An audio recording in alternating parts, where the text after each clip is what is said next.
According to Richard Dawkins, who is, of course, the most prominent of the evangelical atheists writing today, human beings are, as he puts it, survival machines in the service of their genes. We are, so to speak, byproducts of a process that is entirely indifferent to our well-being. Machines developed by our genetic material by way of furthering its reproductive goal. The existence of the Earth is part of a great unfolding process which may or may not have begun with a Big Bang and which contains many mysteries that physicists explore with ever-increasing astonishment. The mystery that confronts us as we gaze upwards at the Milky Way, knowing that the stars crystallized in that smear of light are merely stars of a single galaxy, the galaxy that contains us, and that beyond its boundaries a myriad other galaxies slowly turn in space, some dying, some emerging, all forever inaccessible to us. This mystery does not call for a religious response, for it is a mystery that results from our partial knowledge, and which can be solved only by further knowledge of the same kind, the knowledge that we call science. Only ignorance would cause us to deny that general picture, and many atheists today assume that monotheistic religion must deny that picture, and must, therefore, at some level, commit itself to the propagation of ignorance, or at any rate, the suppression of knowledge. As for the atheists themselves, they deduce from the scientific worldview, as I shall call it, two far-reaching metaphysical doctrines. First, then, that everything in the natural world, human thought and action included, happens in accordance with scientific laws, so that the same laws govern events in the atom and events in the galaxy, even events in the ocean and events in the mind. Secondly, that everything that happens is contingent. There is no reason for its happening other than the fact that it happens in the sequence dictated by the laws of nature. There is no final explanation of why the world exists, it just does. Indeed, there is something incoherent about the question why, asked of the existence of the world.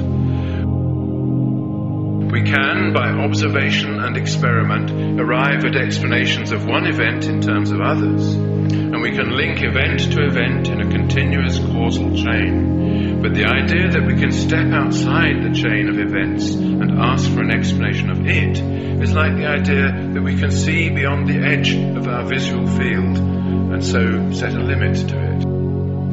We know that the universe is without a plan and without a goal, not because we have looked for those things and failed to find them, but because nothing discoverable to science could count as a plan or a goal for the universe in its entirety. Surely, we feel, the law-governed nature of the universe requires an explanation. We may not phrase the question in religious terms, but there is nevertheless a question why. Why is the universe governed by comprehensive laws? If all is contingent, then why is it not random? One response is to look for some proof of divine intervention in the sheer unlikelihood of a law-governed universe. Another response to this question is contained in Stephen Hawking's weak anthropic principle, which holds that if the universe were random, it would also be unknowable, since it is only in a law-governed universe, and one very like this one, that creatures capable of knowledge could exist. Knowledge is, after all, a highly delicate condition in which states of affairs are causally connected to their own representation. It may be that any other world would not be a world that contains creatures like us who can ask that kind of question. But then, why, to what end, and for what reason is there a world that contains creatures like us?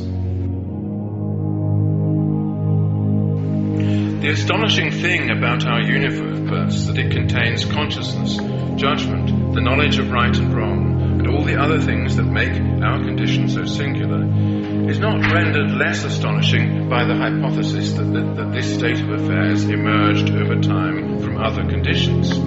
If true, that merely shows us how astonishing those other conditions were. The gene and the soup cannot be less astonishing than their product. Some help can be gained by turning to the question that causes all our problems, the question why.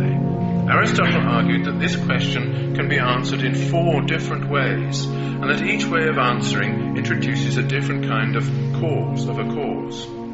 His theory of the 4 causes was swept aside by the scientific worldview, which recognizes only one kind of cause, what Aristotelians call the efficient cause. Nevertheless, Aristotle was right in one respect. It is in the nature of consciousness to ask another kind of why question from the one posed by the scientist. The why of science looks always for a quantitative law and a determining condition that is governed by it. Consciousness, by which I mean the reflective stance to the world, which strives to see the world always from outside and as a whole, is not satisfied with the why of science. It is troubled by the why of reason, and also by the why of meaning. What reason is there for the world's existence? And what does this existence mean? Those are not meaningless questions, however hard they may be to answer. The question why will not go away just because of a philosophical theory that condemns it as illegitimate.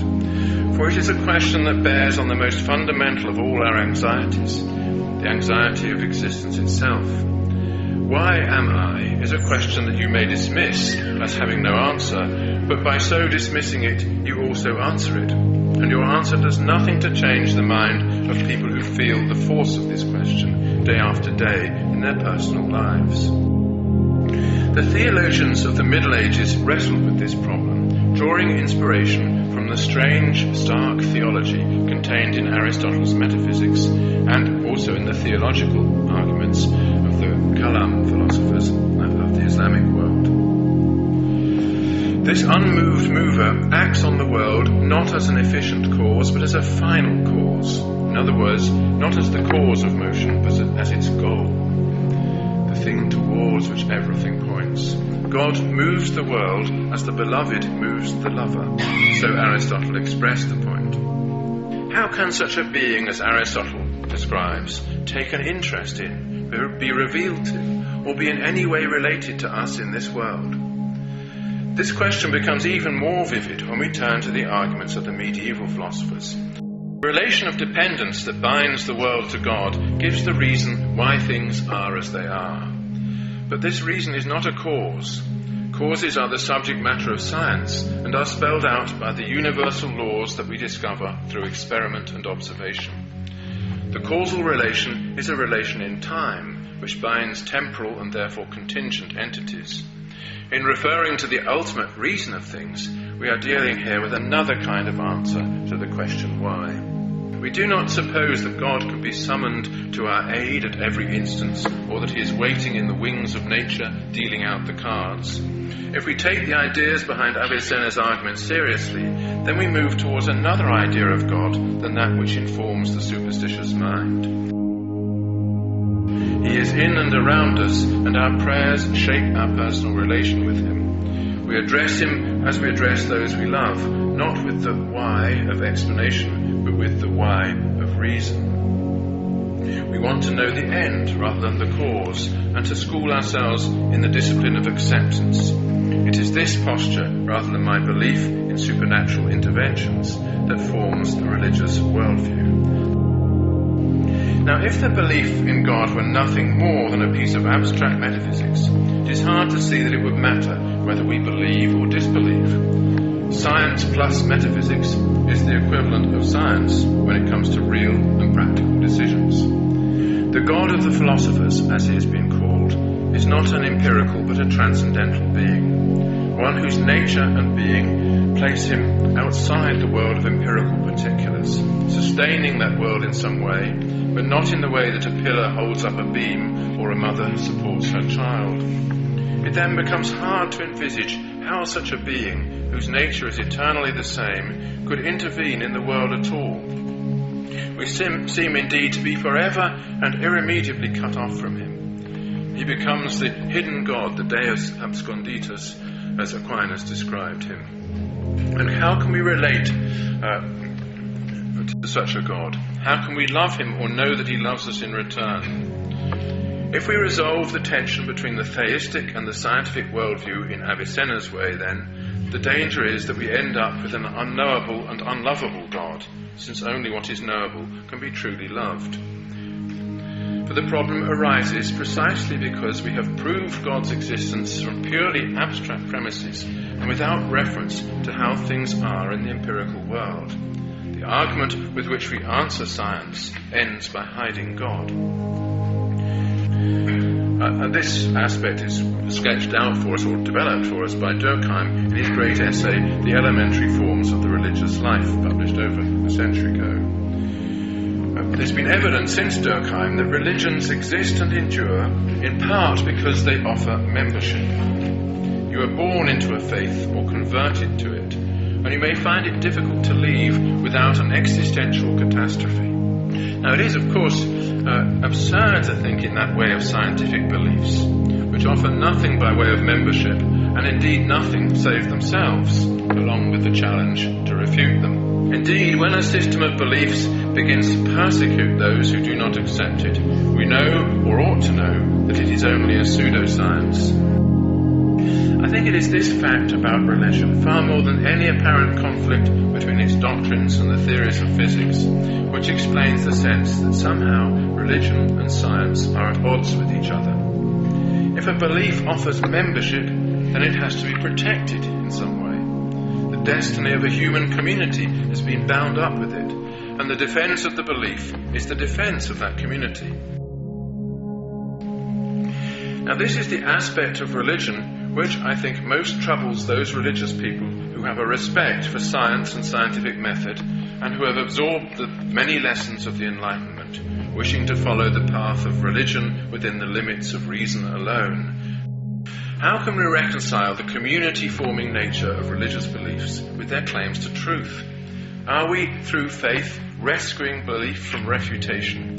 And how can that be done without destroying its nature as a genuine belief, something that might be true or false, depending on the evidence? Religion, the evolutionary psychologist might say, is an adaptation which promotes our ability to stand together, to claim and defend our territory, and to make the kinds of sacrifice that are needed for collective survival, and therefore for our own survival as beneficiaries of the collective. The connection between belief in God and the community of believers is recognized in the Christian concept of communion. And this connection, far from casting doubt on the validity of transcendental theology, points the way to supplying what it lacks. In other words, what is, from the scientific view, a defect in religious belief, namely that it has the authority of a community, is, from the theological point of view, a strength. For it is this connection with the community that enables us to bridge the gap opened by the arguments of the philosophers, and to find the transcendental God that is allegedly proved by those arguments as a real presence in our world. I want to argue that we can reconcile the God of the philosophers with the God who is worshipped and prayed to by the ordinary believer, provided we see that this God is understood not through metaphysical speculations concerning the ground of being, but through communion with our fellow humans. The religious community adapts the view from nowhere that is God's to the view from somewhere that is ours.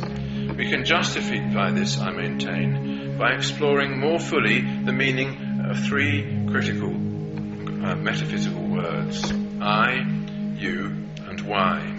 And in exploring those words, I shall be constructing a general theory of the face of the person, the face of the world, and finally, the face of God.